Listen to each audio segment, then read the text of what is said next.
I want to talk about reed switches. Yeah, really cool things like magnetic switches. More specifically, I want to talk about reed switches in application for limit switches in pneumatic circuits. Also, we could have a limit switch in a hydraulic circuit, but we're going to take a look at examples for pneumatic circuits. So the other thing is I want to talk about timers. So this example that I have to unpack with you about reed switches, the reed limit switches, pardon me, is also a timer circuit. It's got a couple timers in it. It's got a time on delay and a time off delay. Right, so let's jump into like just reed switches. What's going on with a reed limit switch? So I just Googled reed limit switch image. Let's take a look. So what's going on is that we've got these little tiny guys here. This is a really cool example. Look at these little things.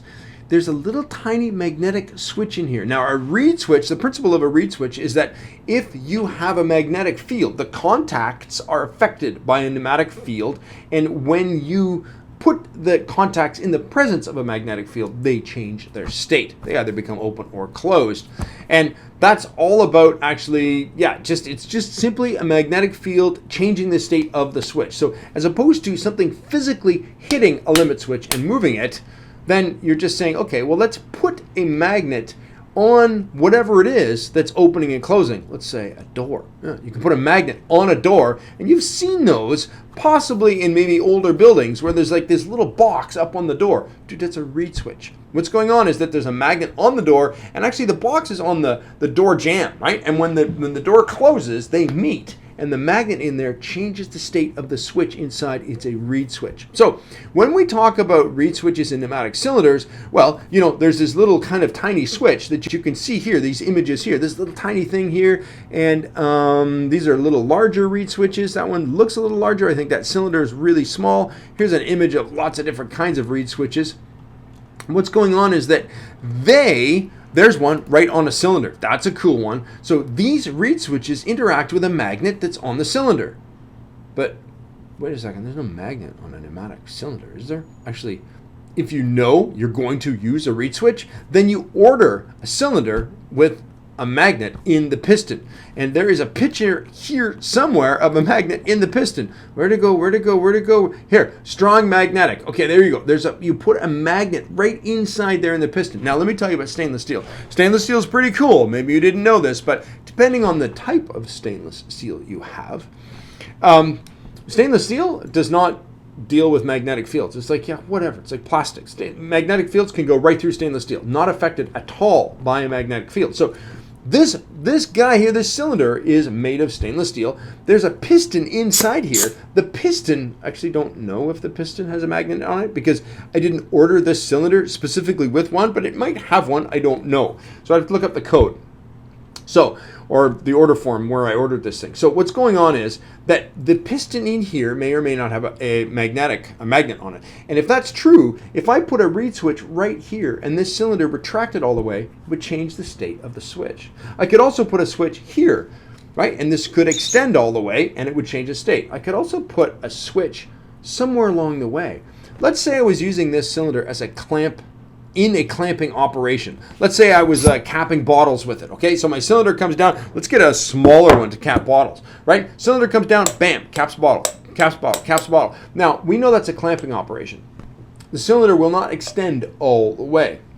It will go almost all the way. You want it to go like, I don't know, 95% of the way. Give it a little extra room to push that cap down and then still have a force and then back up. So it's not extending all the way. Well, that's okay. I can just put a reed switch, not right at the bottom. I can just kick it up and just move it up a little bit. And that would be kind of me adjusting it as I'm installing everything and kind of testing it a few times to make sure I got that reed switch in the exact right spot. So if you have a clamping operation, reed switches are good because essentially if I need to have a limit switch out here, if I physically have some kind of switch out here, then that's going to get in the way of the operation. Often, when we have pneumatic actuators, they're doing a thing, right? And whatever they're pushing and pulling, we can sometimes put a limit switch out there and just connect it there. It's a physical switch, and we have to like make a bracket and then put it on somewhere and just, you know, align it properly. But if I had a reed switch, I could just clamp it onto the cylinder. So if you take a look at some of these reed switches here, this guy is along here and it's adjustable. It's got a little screw in it. You can see you just kind of put it in a little slot along there. That's a little bigger. You move it back and forth. This is a little bigger as well. These guys are really large, and then you've got, these guys are really nice and small. Look at that. So this tiny little thing that's in here, that's the reed switch. There's probably another track like this on the other side of this cylinder so that you can put the reed switch on the extension and the retraction. Now, let me tell you about reed switches as far as power goes, and then we'll move forward and I'll show you my Automation Studio drawing. So, as far as reed switches go, you want to make sure that you don't put a load on a reed switch.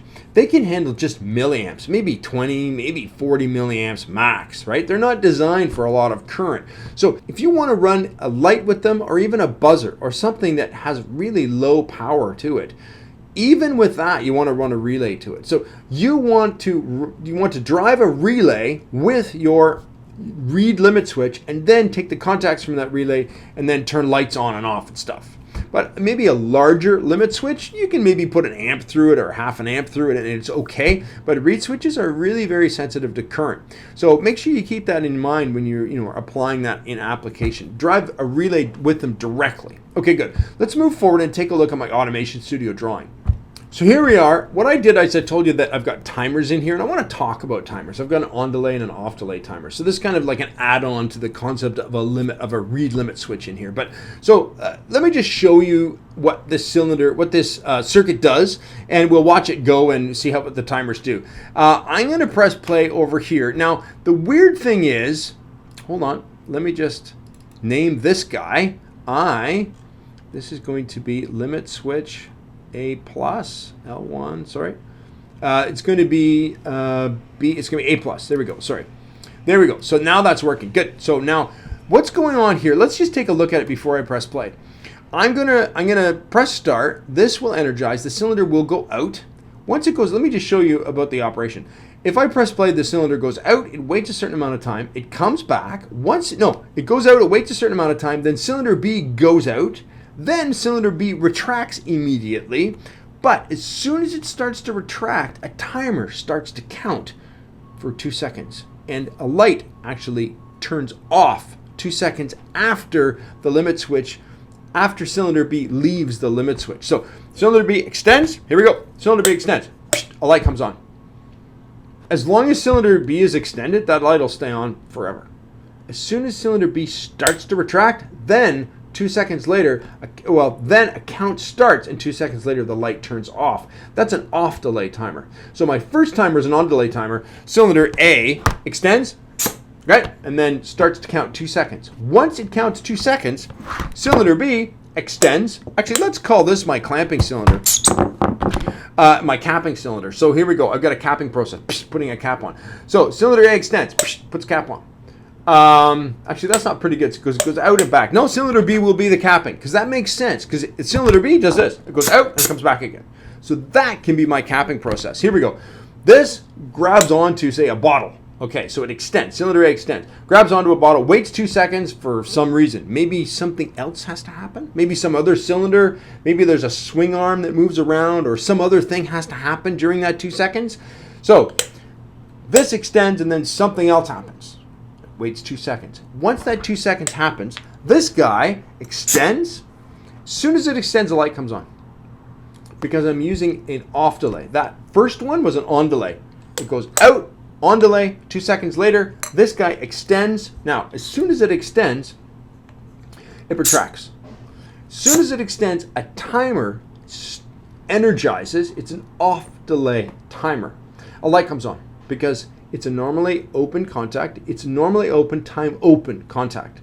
So it will become closed immediately as soon as this extends, because the timer energizes. It's an off delay timer.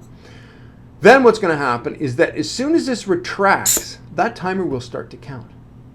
Now remember, that normally open contact is closed. The light's still on, but as soon as this starts to leave, the count starts. 2 seconds later, the light turns off. So the light will turn off, because this retracts really quickly. The light will turn off, after this gets back. And then that's it. Now, we'll take a look at this. There's one other little interesting thing here in Automation Studio. It's a little, maybe not a glitch is the right word. I think Automation Studio is really sensitive to understanding how relays and how things actually work, because sometimes there's a lag in relays. And that if I energize a relay, there's a certain amount of time for that field to generate in the coil, and then for the contacts to change. It's milliseconds, but I think Automation Studio simulates that as well, because my circuit does some weird funky thing when I hit play first. So I'm just going to get that out of the way. I don't know why that's happening, but this guy, for some reason, doesn't change the state at the same time as this. It took me a while to analyze it, but I'm thinking, whatever it is, there's a problem. It doesn't happen on the second run. Watch this. I'm going to run it first. It's going to go out. Wait 2 seconds. This will go out and come back, and this light will flash. But the problem is, that extended again. Sometimes it goes back and forth like 3 times. Sometimes it only does it once. I don't know why, but it doesn't happen the second time. So Automation Studio, I think, is this guy is not energizing at the same time as this guy, and it creates a problem. Here, let's press play. Watch. Goes out. As soon as this goes on, this starts counting, and then after a certain amount of time, that becomes closed. Cylinder solenoid B gets energized. Because that closed 2 seconds later, it makes cylinder B plus energized, or solenoid B plus energized. Cylinder goes out. Once it goes out, this becomes closed. This guy energized. That guy becomes closed. This guy then energizes and actually closes this guy.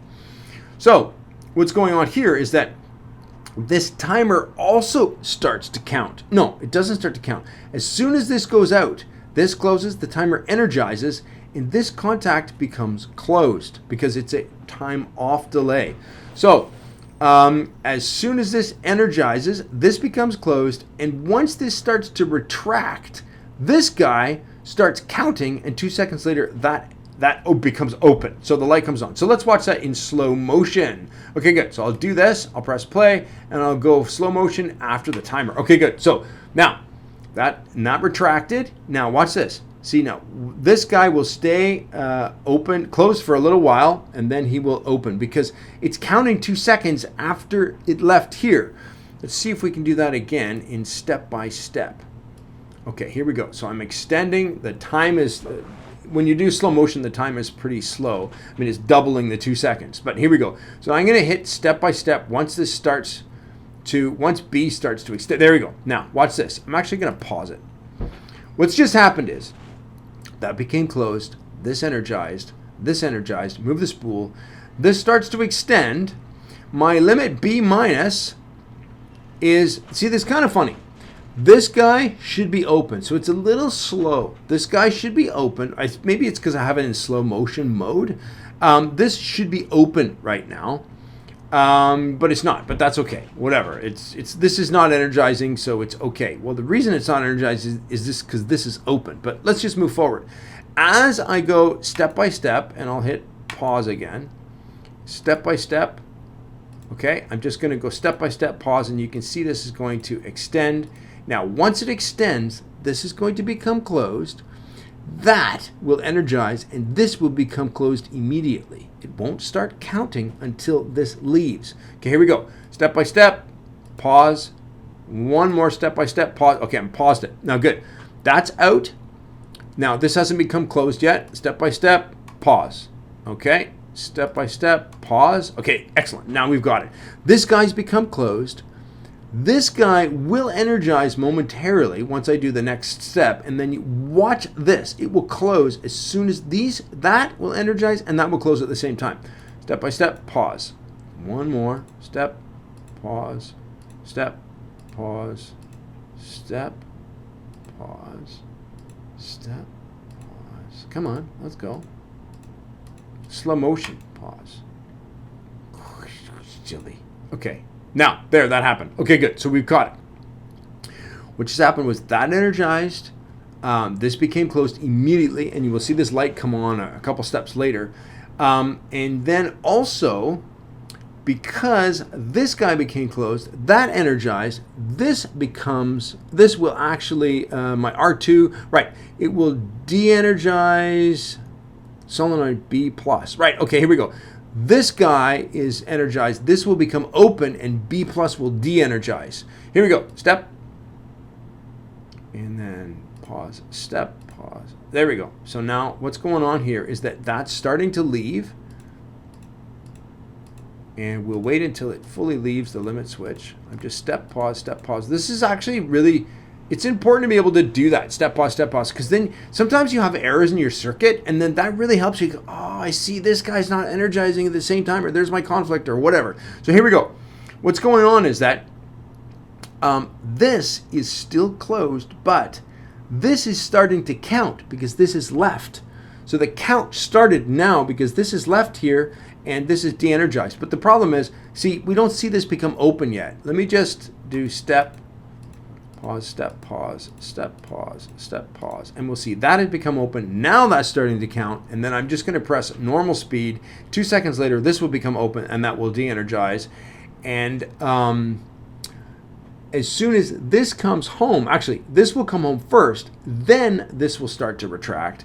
And then I think that will become open, and that will de-energize. But it's all about the timing. Here we go.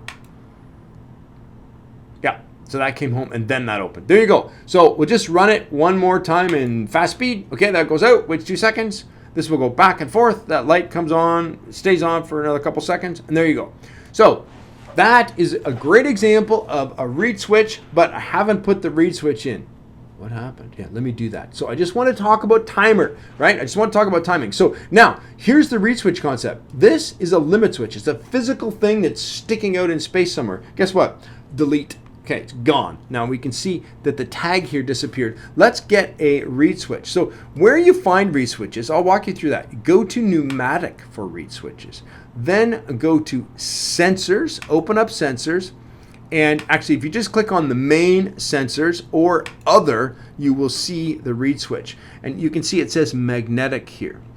So I'm going to put this up here. Now, I don't know exactly where it goes, so I'm just going to put that maybe just near my cylinder. And I'm going to call that LSA small a plus. Now I'm going to go in here and I'm going to zoom in. I'm going to double click on this guy. I'm going to extend him all the way. So my extension is 100. All right. So now that's extended 100. Now I can put this in place, and we know that these little triangles meet. Excellent. Now I can go back here, and I'm going to zoom in over here. Oh no, come here. Okay, so now I'm going to go on this guy, and I'm going to associate him with limit switch A plus. And it's somewhere here. It is limit switch A plus. Excellent. Now we'll run it again, and we'll see that glitch again. When I do that, it'll run, and it'll just do the weird funky. It'll go back and forth a couple times. Back and forth, and I don't know why it does that, but it doesn't do it the second time. Here we go.